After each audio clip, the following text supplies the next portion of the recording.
abandoned ship. Oh no! Here we go!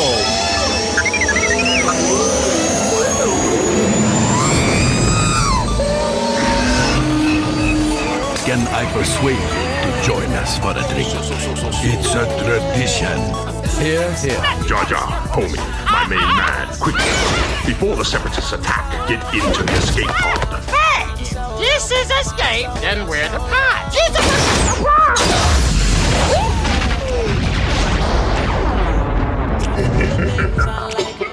Welcome back to Star Wars Escape Pod and another great special guest episode. We have very thankfully the guys from Bucketheads returning this week. We got Andy and Marco in the Escape Pod, and they're just sitting down with Blake and I for a chat about Bucketheads Part 3.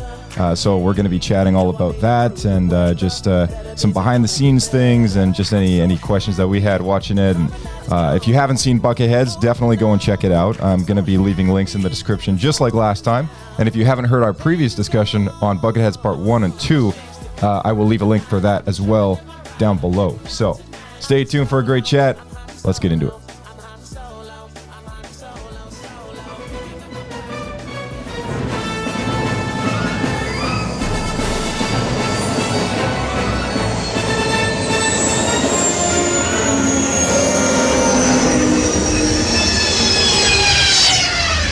Another happy landing.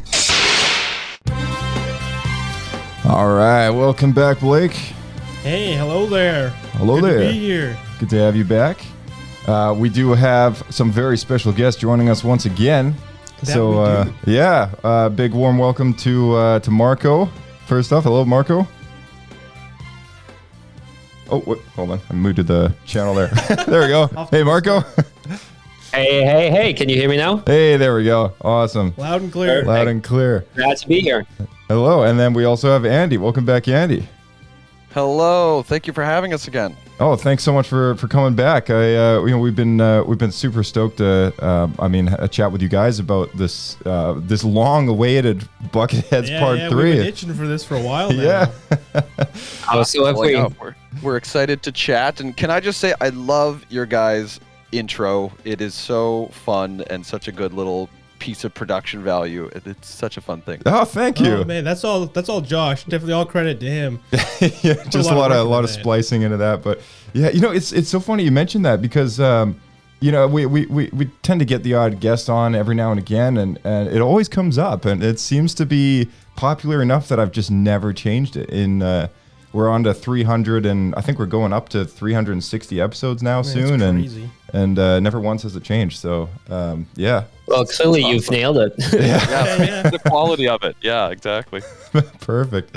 But yeah, how are you guys? How's things over at Transmute Pictures and the Twin Sun Film Foundation?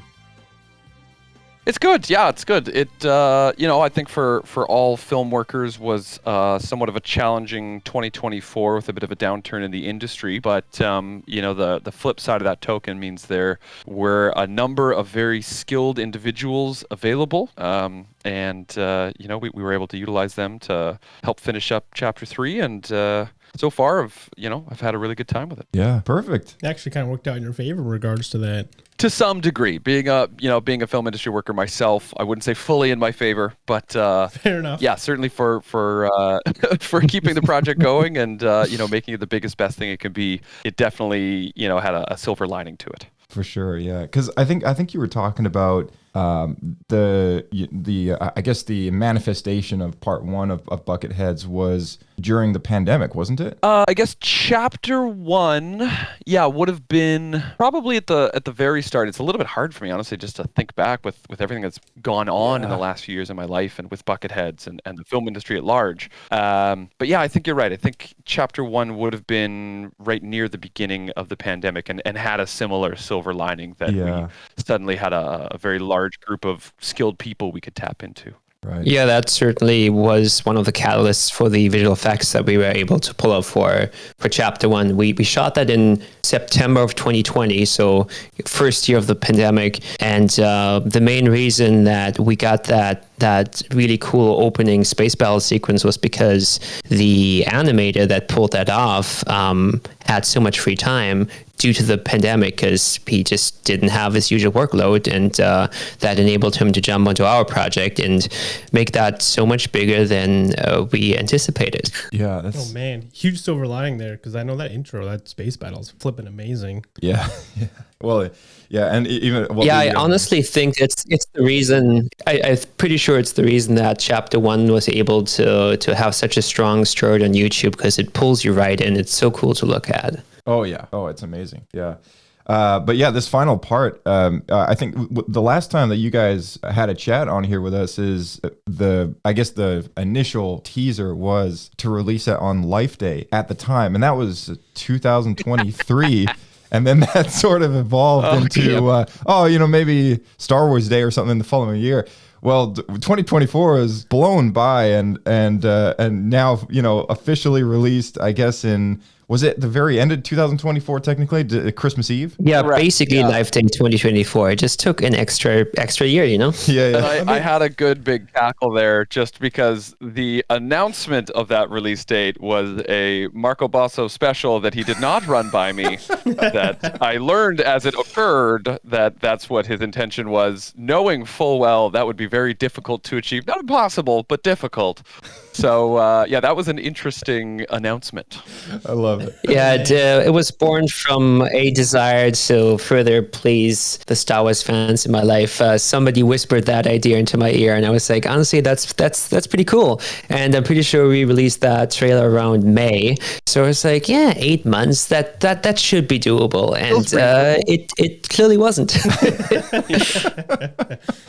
Yeah, we had a good laugh at that too. I was telling Blake earlier because we were just watching all of them just now before we came on, and I remember I told him that story because I think it came up last time, and I thought it was a good laugh. But it's amazing how time just goes by so quick, and with a project like this, so many people contribute to this thing. I guess it's kind of easy to let a year slip by, and just especially if life gets busy and stuff. Because got life outside of personal projects. And that's it. Yeah, It really does. We never want to overextend our team as well. They have day jobs and have families, and there needs to be some amount of time for that too. So it was always our dream and our hope that we could make the scope of this as large as we wanted to, and what would accommodate the story the best. But that does have that reflection of time is very important to everyone and valuable in their lives, and we can't take all of it as we're not paying them. Gotcha. Yeah, it's fair. And you want that balance to try to keep people still very emotionally involved and excited about it too. You don't want to get burned out and start feeling like a burden. Yeah, definitely. And honestly, we haven't had too much of an issue in that. It's honestly almost been the opposite, where we have a very zealous team attached, and we have to be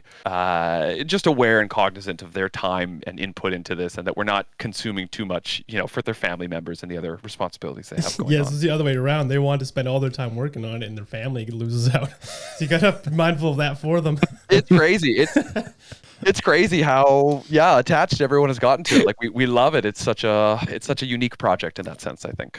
I certainly had to make some amends to the wife of our VFX supervisor, Tom Rolfe. I actually took them out to dinner late last year as a bit of penance because I just stole so much of their family time to have Tom work on Bucketheads.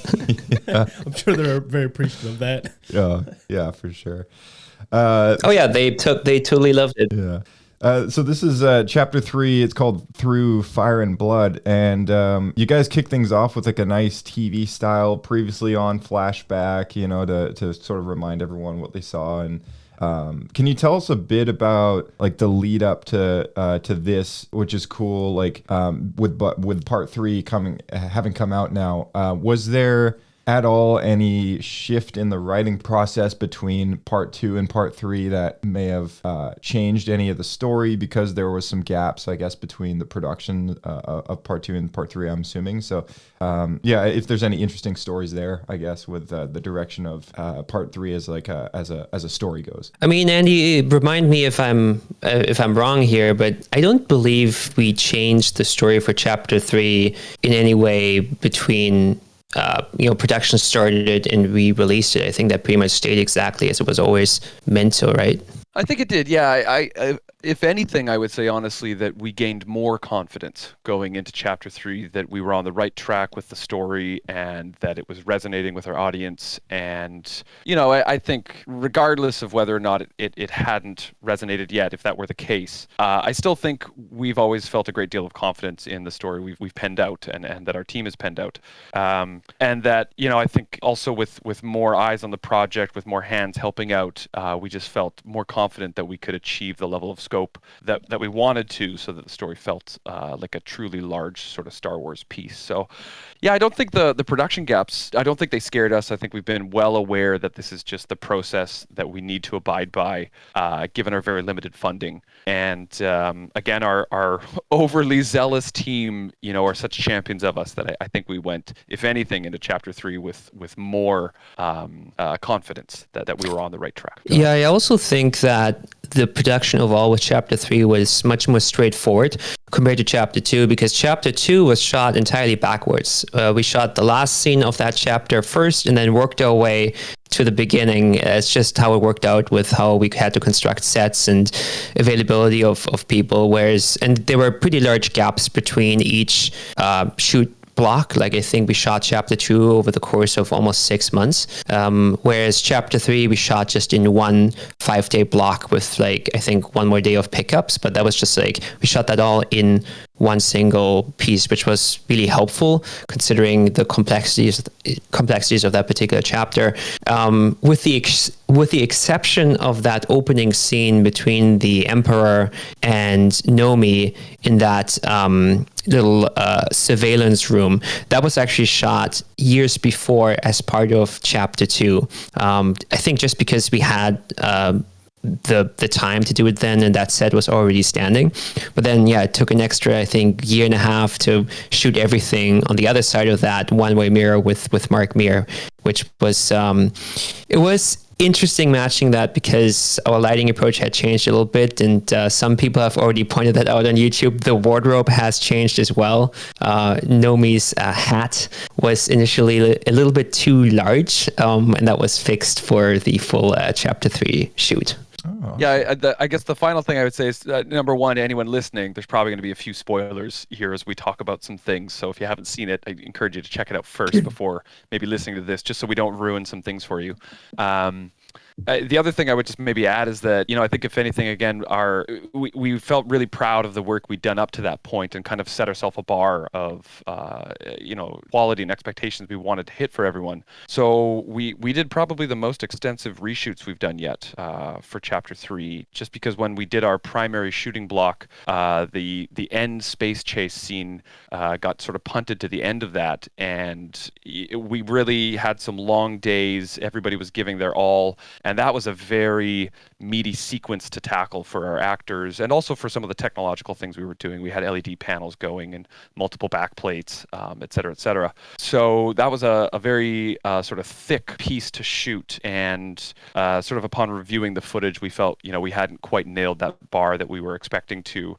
So we did a fairly extensive single-day reshoot of quite a bit of that material. So yeah, I think if anything, we felt really proud of everything we'd put out up to that point, and we're really keen on still maintaining that bar of excellence, if I could say that. Oh yeah. Like I was just saying to Blake when we were watching they all look amazing, but the third one to me, I guess, stands out just because it's like the most recent one that I saw. I was there, at the Rio Theater, and got to see it on the big screens. That was really cool. And the animation for the dogfight has some insane shots. Like, it just looks so good. And so much work went into that. It looked crazy. Yeah. Just imagine. And then pair it up with the filming of the cockpit, like you said, using LED panels and stuff, getting that interactive lighting on the actors, really sets you in that immersive environment. And 100%, because it's something that's always missing when you shoot on a flat green screen. Yeah, it really gives it energy, right? Like, it really gives it the ties energy it all together. that ties it together. Yeah. So huge props to you. Yeah, guys. and I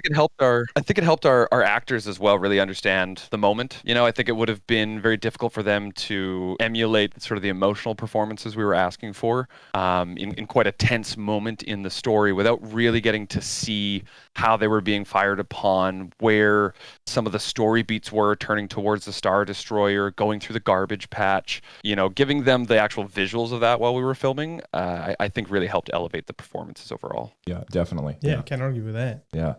The props and set pieces are fantastic as always. The control boards, with clicky buttons and switches you can flick. I mean, it's all so so well done. I mean, Oh yeah. aboard the Star Destroyer, yeah, crazy stuff. Can you talk about some key pieces which might have been like just really intricate, really like a challenge to design for the team doing it, or anything that was just kind of grand in scale that just took a lot of time and effort? I mean, I think Marco, let me dive in first. I think we could both say a number of things here, but I think actually you hit on a funny one right away that we didn't expect to be such a challenge, but ended up proving to be one, which was the buttons and the switches and everything that pushed a certain amount of colored light. It was there, as you've mentioned, there are just so many in some of the ship interiors that we had to be really cautious about not making them overpowering, and that did end up being a bit of a tricky scenario when we got to coloring the final piece, that we noticed certain moments there is a color push, and it's maybe from a blinking button that's mixing with another color push from a different button. And that did create some unique scenarios of trying to figure out the best way to color those moments. Oh man. So I did, it was always in my mind that was going to be a thing. We got to be really careful about the exposure level of all of these buttons all around, and it did prove a little bit challenging. Wow. Yeah, certainly. I'd say it's tough to pick out one piece here that stood out in terms of its complexity or its awesomeness. I mean, we all are so happy with how these set builds worked out ultimately, and it was a ton of work. I think the biggest piece and also like the coolest tidbit of how we pulled it off is the main build of the Emperor's office that was also used as the corridor section that they walk through right afterwards. That's the exact same set. It was designed in a way that we can just rearrange the walls to have it fit both locations. It was a massive amount of plywood that we had to source. Most of it actually came, once again, from donations from shows that were shut down and they were just trashing the sets. So we just went in there and took what we could. But it was a massive set that took many, many, many weeks, if not months, to put together. And I know, I think it must have been Christmas of 2022 because we shot it in January of 2023.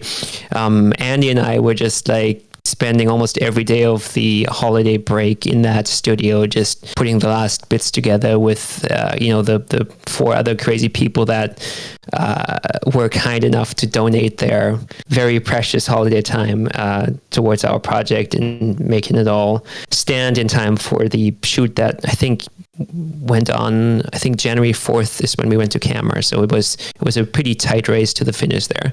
And then same for that cockpit. I think that was probably the coolest build for any Star Wars fan. I mean, everyone on our team is a massive Star Wars nerd, and the opportunity to build their own cockpit was just so rewarding for all of us. And picking out those exact switches and the color palettes for them, like I think they custom cut all the little I don't even know what it is. It's like colored plexiglass or something like that goes below the button to either make it red or white or blue. I think those are the 3 colors.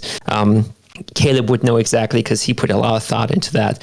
But yeah, we're just super jazzed that it all worked out just the way we thought it would.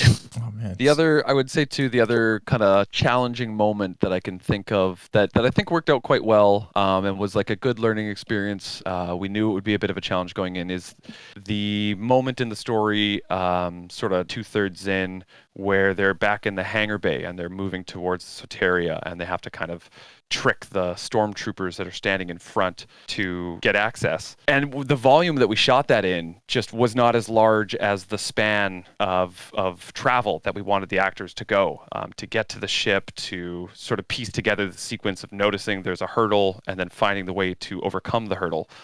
So that was really interesting, just working with virtual production fully. And, the ideal scenario is you're in a volume big enough that all of that blocking can be done in one go without having to redress set, without having to imagine moving the virtual hotspot forward or to a different location to sort of capture different pieces of it. But that is what we had to do. And it definitely was a lot of engineering on the day and keeping people aware geographically where they existed inside this, what's supposed to be a massive hangar bay, but really where we're working in a footprint that is like maybe 1/3 of the total travel we want them to go. So I found that to be a good challenge, and definitely I think all our creatives were kind of in moments reorienting themselves. Okay, where are we now? Right, this was over there, and we just went 180 degrees, so that's going to be over here now. That was a bit of a challenge, but I think it worked out well. That's interesting because that's such a new issue for filming with since really Mandalorian, it became like a mainstream thing to use volumes for kind of like backgrounds and set dressing stuff that I think is. You just got to really change your perspective to try to execute that well. Yeah, a lot of people, I think, wouldn't realize the challenges you guys had to figure out for that. Yeah, it's a cool tech, and honestly, that is a lot of my day-to-day right now. I work in a volume, and I'm very privileged to be around that kind of technology a lot. And it is very interesting to see how, very creative, experienced people are needing to reorient their brain to some degree to understand the nuance of some of that technology. Mm-hmm. Yeah, it's sort of an era that is, I wouldn't say dying, but the reliance on just a giant soundstage filled with green walls or blue walls is, I guess, becoming just an option, right? Among a few, with one being just a volume. And, as opposed to just a standard, you mean? Yeah, as opposed to just a standard, right? That was just every set possible. yeah, like every Marvel movie in like phase 1 and 2 was just like, it's just a big blue room, Yeah. And now it's like they got some tools in the belt and some different tricks and ways to achieve those environments. And I think the neat thing that comes out of it is definitely interactive lighting and such. But I guess a lot of people don't really fully understand how that works. It and you guys are working with that stuff, and it does present new challenges. Although opening up new ways to achieve a nice lighting effect, it also presents some new challenges with just on the spot trying to figure out things that would normally just be figured out later because it's just a green wall, right? So that is kind of interesting. I guess most people might not think about. So thanks for elaborating on that. That's good stuff to know. Some neat props are seen in the display cases of Rax's office. Like, are there any hidden Easter eggs that you guys want to reveal or talk about any of the props that were in his office? Yeah, because there's some cool stuff in there. I know Josh and I, just before this conversation, we definitely did some freeze frames, kind of look around, see what's in those glass cases. Yeah.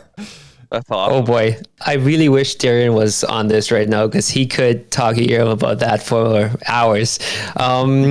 I'm curious, what did you guys see in those freeze frames, and what are your theories? Well, there's a Sith mask, and that was the easiest one to point out. Yeah, there's a KOTOR mask in there. Yep. And then I think we saw 2 lightsabers, like a monkey skull. Yeah, that was in the other one, the monkey skull. Well, I'm not sure what that cannon is for that. We saw a Sith probe droid, the little black Darth Maul probe droid. That was cool. Yep. What else was there? It's like a medieval knight helmet. Oh yeah, it was some sort of metal looking helmet thing. Not the Sith mask. It's a different thing. It was in the other case next to the monkey skull. Yeah. Yeah, but a lot of it was like quite out of the camera's focus. Just out of focus enough. You couldn't quite call out all of it. Yeah.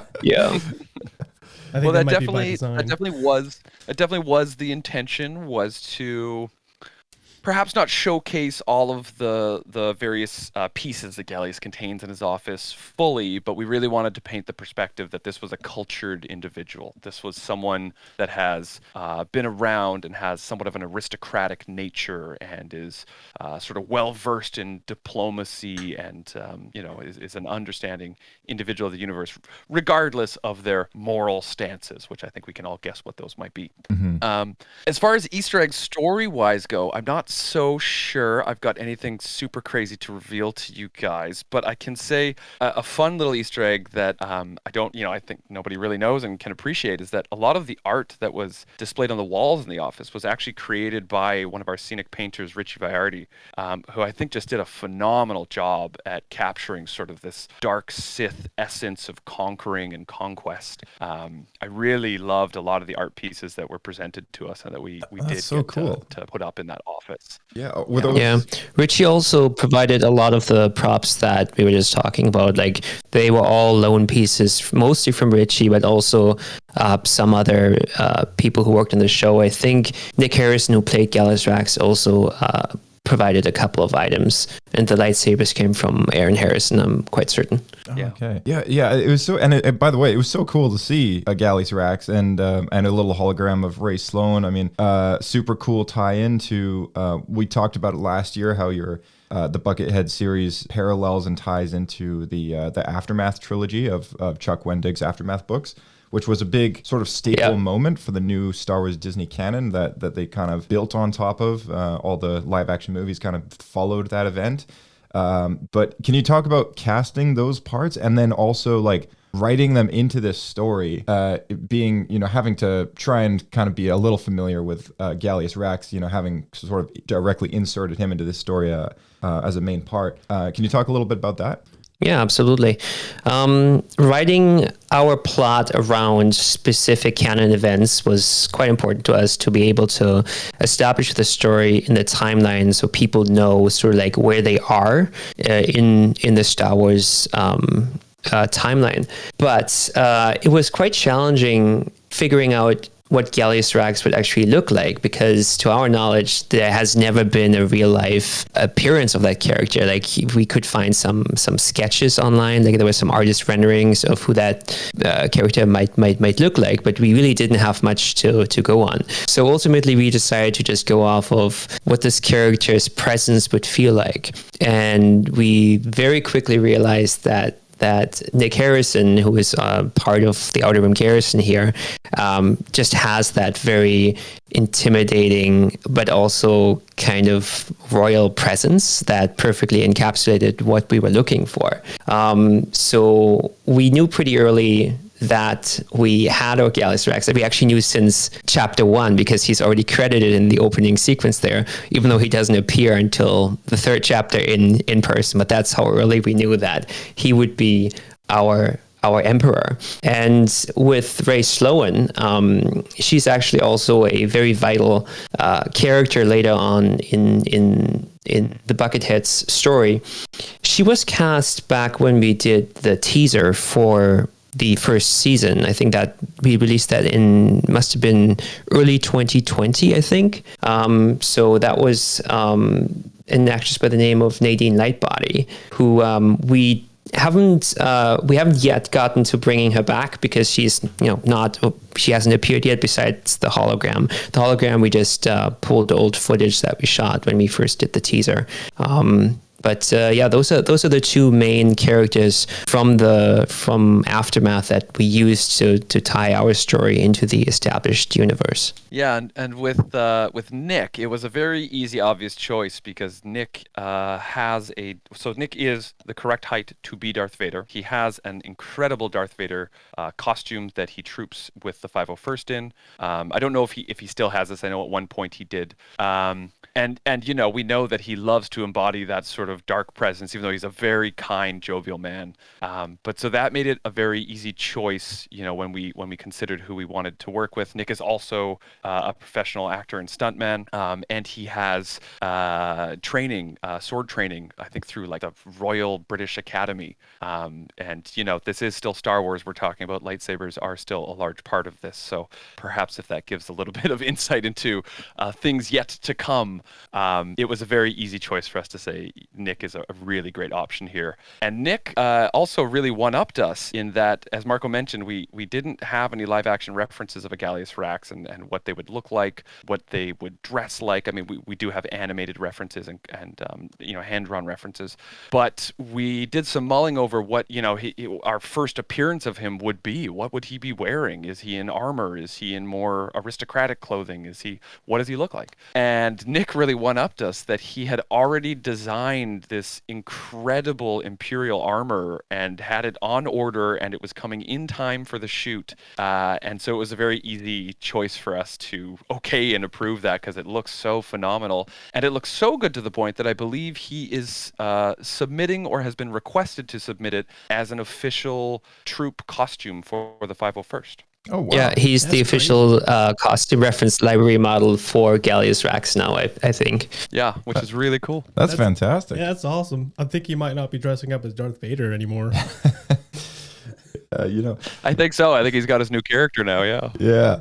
You know, I something I really appreciated as well about the character design is like exactly like what you guys are saying, how there has not been any live action portrayal of that character yet. There's only been sort of comic book depictions and just, I guess, descriptions as you would in a book or something. But having a costume that really resonated closely with that of Moff Gideon was really, really smart. Like, because I think, at least to me, I think like while you're doing a fan film series that kind of takes place in this era, there's also the evolution of the live action Disney Plus shows at the same time, and also kind of changing and expanding that canonicity of events in ways that before Moff Gideon showed up, I'd never seen a costume like his, right, with the black armored chest piece and stuff like that. Yeah. For a high ranking official of his Just Tarkin, really. And he's like a Moff, right? So I never really thought about it as like, oh, people high up there could wear armor pieces like that. And so I thought it was brilliant that Tarkin got to design his own uniform, right? So you could almost use that as anyone of that rank kind of do what they want. Do what they want, I guess. Yeah. Fits together. Yeah, but it was really cool, like having that that parallel there with Moff Gideon, and I thought the continuity there was fantastic. So I love that you're bringing that sort of parallel and reference to this, because I mean it is right, that is Fractured Empire era, as is our own story. So yeah, we really felt it fit that just like Moff Gideon, that this is again an intelligent, aristocratic, diplomatic individual that is clearly morally incorrect and on the wrong side of history. But given the sort of broader perspective of what's happening in the Star Wars universe at that point, it's a fractured empire trying to come together and pick up the pieces to be its former self. And I think in that sense, we really wanted Gallius, our emperor, to sort of resonate the strong appearance, that he is holding together the remnants at the behest of his prior teacher, mentor, master.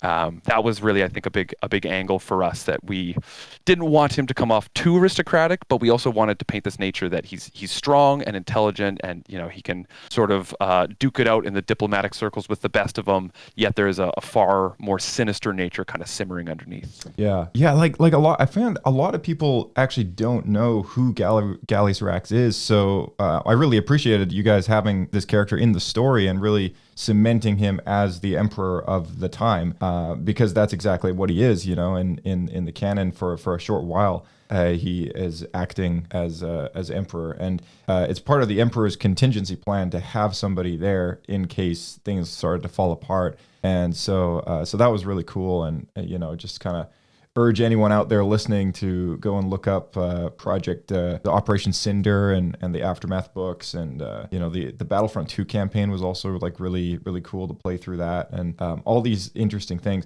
Most recently, there's a comic book series called The Battle of Jakku, and we had a buddy of ours over last night. We were playing a Star Wars board game, and wow, I sound like a nerd. I own a few, so don't worry. I own a few. Yeah, but he was telling us that he's been reading through the Battle of Jakku comic book series, which has been coming out, and he said he's been loving that. It's been really, really great to go back to that era, because it's been a number of years since we've had any new stuff coming out in that time period. That was like a hot topic almost 10 years ago now, which is crazy. Yeah. You're making me feel old. I know. Just thinking about it, I feel the same way. I was enjoying it so much, kind of that build up to Rogue One almost, right? Yeah. There's so much good stuff. Yeah. Then. I mean, thinking about like Force Awakens turns 10 years old this year. Just stop talking. Oh, yeah, we got to get away from that. Holy moly, that's crazy. Unreal. So the VFX are fantastic as always. Was there any standouts as a proud feature that seemed like a challenge for the team doing those to pull off?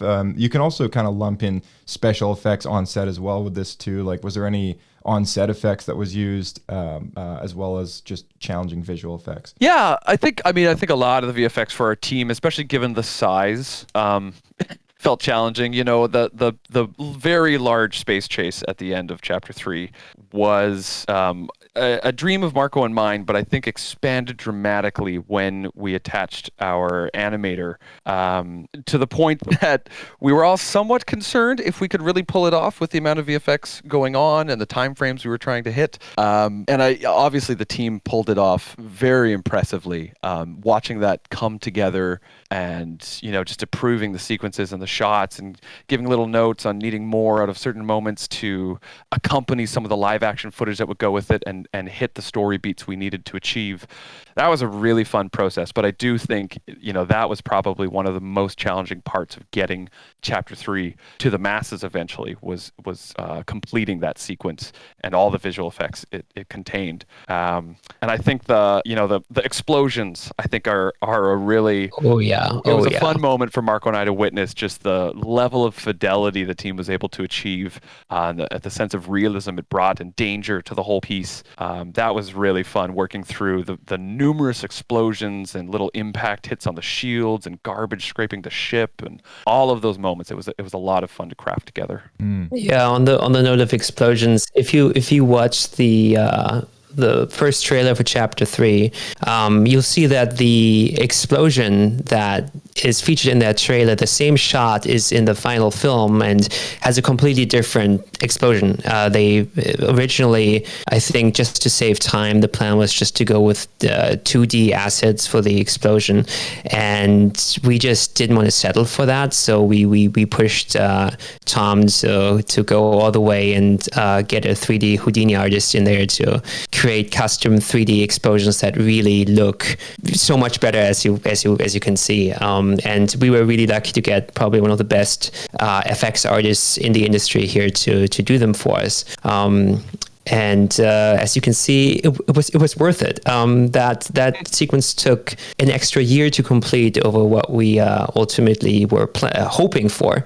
But Brandon, our animator, did such an awesome job that we just couldn't say no to his ideas, because they were just so unbelievably cool. And decided that ultimately, the bigger and better this is, the more impactful it'll be, the better of a show it'll be, and if it takes an extra year, then so be it. The other sequence that was really a huge challenge, more conceptually than anything, was the Death Star memorial that is featured towards the beginning of the episode, because there was just nothing to draw from to create that, because we wanted to create sort of like a 9/11 memorial in the world of Star Wars, something to commemorate what would be, very roughly an equivalent to that event where 2 Death Stars blew up, and we wanted to create a site where Imperials could pay respects to the fallen. So we went through numerous iterations of what that would look like, and once we settled on these 2 rotating columns that display all the names of everyone who was stationed on each ship, the challenge was, how do we execute that? Because obviously we can't build it for real; it's way too big for that. We thought about building them as miniatures and then blowing them up, but ultimately, because of the rotating nature of it, it would have been very, very hard, if not possible, to do that practically. So we just went with a VFX approach, and once again ended up in the volume. But even that was quite challenging, because obviously we wanted to show off what that entire set would look like, and in the volume it's very hard to focus on what you're projecting on the walls, because then the illusion sort of falls apart. So we had to do a couple of wide shots that were just green screen, and then one that was fully CG, which we aren't the happiest with how it turned out, but I think it's good enough to get the idea across. But I'd say that was probably the trickiest sequence to shoot, because almost none of it was real, and we had to abstract a lot of the geography of that space to make sure it feels as large as we wanted to feel, even though it was just shot in like 30 by 30 feet volume. Yeah, that must be a I have a tricky I have a thing. question for you guys, if I may. Oh yeah, go for it. I have a question for you guys. Yeah, so I'll give a little preface to this, but you've asked a number of times what different challenges we may have faced at different points or with different departments in the process, and I can definitely tell you what the greatest challenge overall that Marco and I, sort of as a single unit, faced, which was choosing the end song. Oh boy. I'm very curious what your guys' opinion is on bringing Britney into Star Wars and whether or not that took you out, if it was jarring, if it felt it placed well. It was something, and just to wrap it up really quick, it was something that Marco and I agonized over. I had a really strong opinion and vision that I'd heard this version of Toxic on CBC one day while I was driving to work, and it just immediately resonated with me tonally in what we were trying to say at the end of chapter 3. Yeah. And Marco and I had a bit of a butting of heads for a while. Not to say that he is wrong in the hesitation towards it, or that something else wouldn't have been as good or better even. But it was a very strong vision that I had, and I'm very happy that eventually I was able to convince Marco that could be a suitable piece and a suitable tone to wrap up what is episode 1. Curious on your guys' perspective and opinion on how that felt when you first heard it. If you noticed it was Britney, if it took you out, Honestly, what the opinion like was. I feel like I should have recognized that it was. I didn't Britney even Spears. notice, so it must have fit in pretty well. Yeah, I let me just play a quick sample here. Hold on a second. Like, you talking about this song? That's the one. Yeah. Honestly, like, okay, was it a different version, or was that just straight up the original? I think it was just that. No. It was a piano cover of it, a very slow, somber piano cover that was inspired by the version that Andy mentioned, which was created by a women's choir based out of Belgium called Scalar and Clackney Brothers. Quite obscure, but I have to agree that the version they came up with is incredibly haunting and tonally fit incredibly well. My concern was more about what people remember this song as and what it stands for.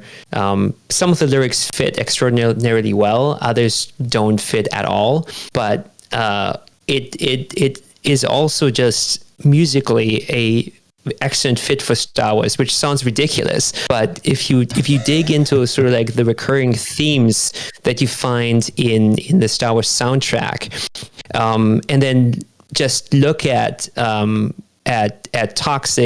Toxic's melody, there is one piece that really stands out, and it's the Dies Irae, which is a element that you find all throughout the Star Wars soundtrack, and John Williams used that throughout his career.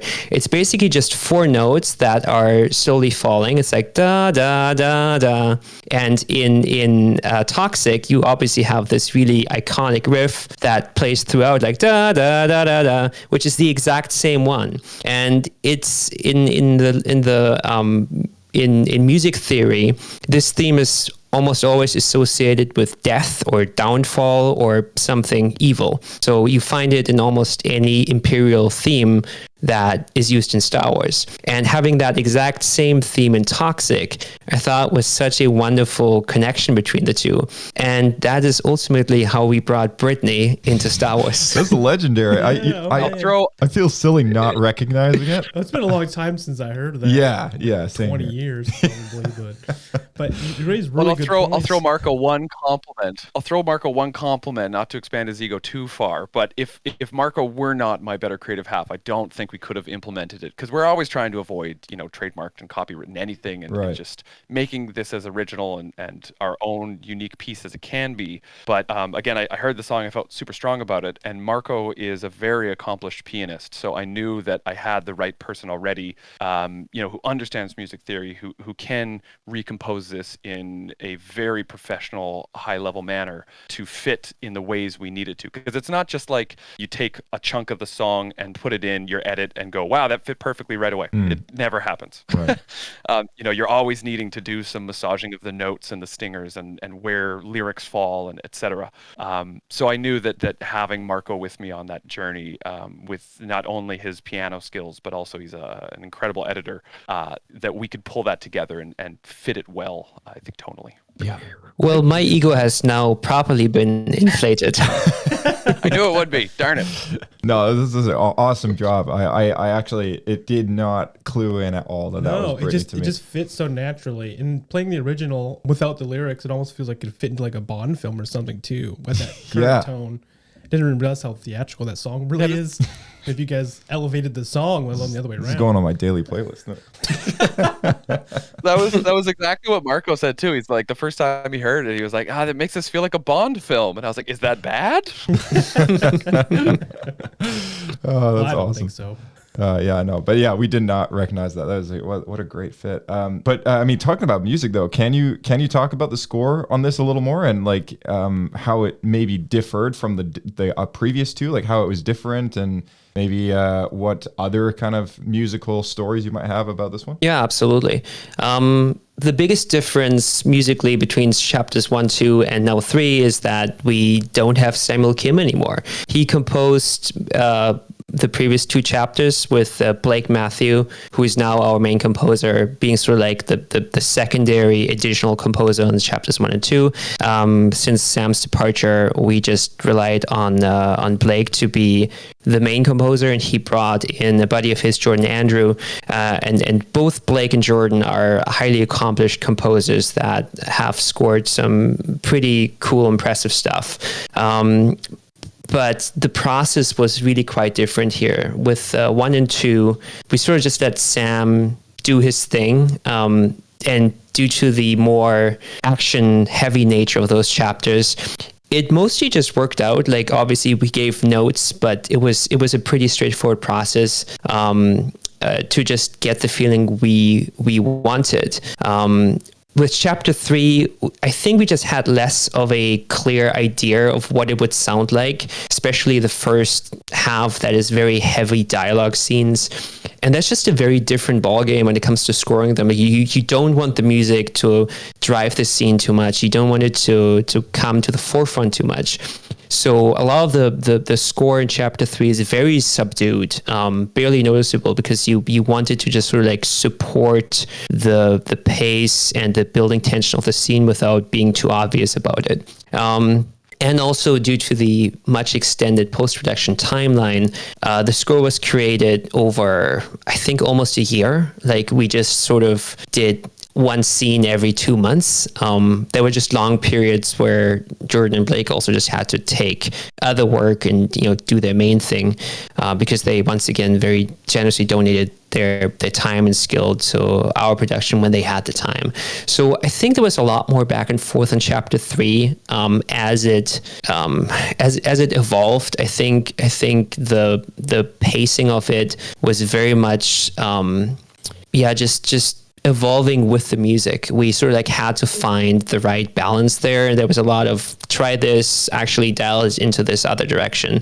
But ultimately, we are extremely happy with how it turned out. I think the score is another triumph, and I can't wait to finally release it on Spotify someday, along with chapters 1 and 2. Oh, cool. Yeah, I'll add it to my Star Wars music playlist. He has a massive playlist who plays all of our Heck yeah. games. So Yeah, we're just having on Awesome. playing board games. Yeah. I'll prefer that to his latest craze, which is his own created Star Wars AI music. Yeah, I've done it as a bit of a joke. Boy. So I've done it twice now. There was one podcast we did last year, a few months ago, which it was just like 12. I think I did an album of 12 AI generated Star Wars songs, and some of them are ridiculous. Like, the lyrics in them are just bonkers. And then for Christmas, we with did lyrics. we did like a year-end episode, and I did 3 Christmas ones, and those were slightly less successful because apparently the AI thing doesn't really know what Christmas music is supposed to sound like. So they were just Christmas lyrics in a regular like pop song. Was it country, a pop, or a rap? Yeah, it was like country, pop, or rap. Yeah, or rock. It was like one of the 4 genres. Like there, it was so funny. Well, I hope you share that with us, because I do many of my own board game nights, and I always like setting the ambiance. So Yeah, you know what? I'll share you a link on the side for the. I released all individual tracks on YouTube and made a playlist out of it. So I'll send you the link to the playlist, and you can have a good chuckle at a few of them. Just be wary, your friends might not come back for the next round of board games. Oh, it's good. I like to scare him a little anyways. That's perfect. That's perfect. Yeah. Out of curiosity, like non-Bucketheads question here, but you mentioned you also kind of have a few Star Wars board games. Like, what's a standout for you? Like, last night we were playing Outer Rim. We just love playing the FFG's Outer Rim game. It's so cool. Such a good game. It's long, but it's really good. It is. Yeah. What do you guys like playing? I don't know that one, but it is the best 2-player game I have ever played, which is somewhat challenging for a board game. And this is a board game. This is not a card game, et cetera, et cetera. Star Wars Rebellion, if you've heard of it. Yes. It is like it's sort of like Risk, but with Empire and Rebel, and each faction plays very differently. And you're sort of no matter what side you take, you're sort of given overwhelming or outnumbered feelings, and just have to kind of fight through that to like always maintain what is the final objective I'm supposed to do for this respective faction. Really enjoy that game. It can also be a little bit of a longer one. I'd say if you know what you're doing, it's maybe 2.5 hours. If you don't know what you're doing, it can go like 4 to 6 hours. It's like Outer Rim. It follows. Yeah, like and I love those kinds of games. The longer it goes, the more rule intensive it is. I am so into that kind of stuff. I gotta host really a board game night game. for you guys. You gotta come play Outer Rim with us. Yeah, that's. Please do, man. Fantastic. I have played Rebellion. It is incredibly fun, and I think is there one expansion for that game so far? Oh, I didn't even know. It is? Go for that. Yeah, I think there's a Star Wars Rebels expansion, I believe. Oh, cool. Yeah, but yeah, I played very cool. Well, that is definitely going on my wish list. Yeah, I played it with a buddy. It's we got to play that, Andy. Yeah, Outer Rim is done by the same company, Fantasy Flight Games, same people who made Rebellion, and it's a 4-player game, and it can take easily 4 hours.